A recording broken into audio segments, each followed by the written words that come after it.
অধীনতামূলক কোনো সম্পর্ক আগামী দিনের বাংলাদেশ মেনে নেবে না। যে ভারত গত 14-15 মাস থেকে তার যতটুকু লেসন লার্ন করার দরকার ছিল সে পর্যাপ্ত কোনো শিক্ষা নেয় নাই। আমার রাজনীতি নির্বাচনে আপনি ইন্টারফেয়ার করবেন আর আপনি আশা করবেন শতভাগ এদেশের মানুষ আপনার সকল সিদ্ধান্তকে মাথা পেতে নেবে। এই দিন, দোজ ডেজ আর ওভার। বিষয়টা যদিও ক্রিকেট, কিন্তু আসলে বিষয়টা ক্রিকেটের না, বিষয়টা আসলে পলিটিক্যাল।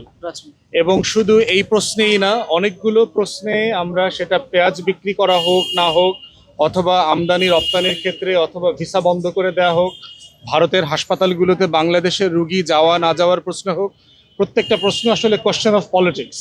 এবং এই পলিটিক্সের কোয়েশ্চেনে আমরা দেখেছি যে ভারত গত 14-15 মাস থেকে তার যতটুকু লেসন লার্ন করার দরকার ছিল সে পর্যাপ্ত কোনো শিক্ষা নেয় নাই। যে সবগুলো ডিম এক বাক্সে এক ঝুড়িতে রাখার ফল কি হতে পারে সেটা থেকে তারা কোনো শিক্ষা নেয় নাই। আমরা বারবার বলেছি যে প্রাতিষ্ঠানিক সম্পর্ক তৈরি করা দরকার বিটুইন দ্য কান্ট্রিজ।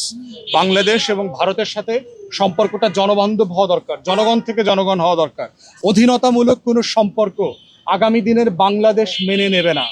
যে সরকার আসুক, যেই চুক্তিতেই আপনি আনেন না কেন, আপনি মনে করে থাকেন, আপনি যাই মনে করে থাকেন যে আগামী দিনে সবকিছু আপনার নিয়ন্ত্রণে থাকবে, সেই বাংলাদেশ আপনারা দেখবেন না। অতএব দিল্লিকে আমরা আহ্বান করছি, please come back to your senses. আপনার কমন সেন্সে আপনারা ফিরে আসেন। রাষ্ট্রের সাথে রাষ্ট্রের যে সম্পর্ক, সেই সম্মান মর্যাদার সম্পর্ক আমরা চাই। আপনার স্বার্থ, আপনার সভরেন্টিও আমার কাছে গুরুত্বপূর্ণ এবং আমরা সম্মান করি। আমার স্বার্থ, আমার সভরেন্টিকেও আপনাকে সম্মান করতে হবে। আমার সভরেন্টিকে আপনি সম্মান করবেন না, আমার রাজনীতি নির্বাচনে আপনি ইন্টারফেয়ার করবেন আর আপনি আশা করবেন শতভাগ এদেশের মানুষ আপনার সকল সিদ্ধান্তকে মাথা পেতে নেবে। এই দিন, দোজ ডেজ আর ওভার। এই দিন আর ফিরবে না। অতএব বাংলাদেশের সাথে ভারতের সম্পর্ক হইতে হবে মর্যাদার সম্পর্ক, সম্মানের সম্পর্ক, এবং আপনাদের সভরেন্টির, আপনাদের টেরিটোরিয়াল ইন্টিগ্রিটির প্রতি আমাদের ফুল রেসপেক্ট আছে। এটাকে মেনে নিয়ে আমরা বলছি জাতীয় স্বার্থের প্রশ্নে বাংলাদেশের তরুণ প্রজন্ম, জুলাই অভ্যুত্থানের প্রজন্ম এই স্বার্থের কম্প্রোমাইজ আর মেনে নেবে না। এবং আমরা চাই এটাই যেন আগামী দিনে সম্পর্কের ভিত্তি হয়। মোস্তাফিজুর রহমান এই জায়গারই একটা ক্ষুদ্র অনুষঙ্গ মাত্র।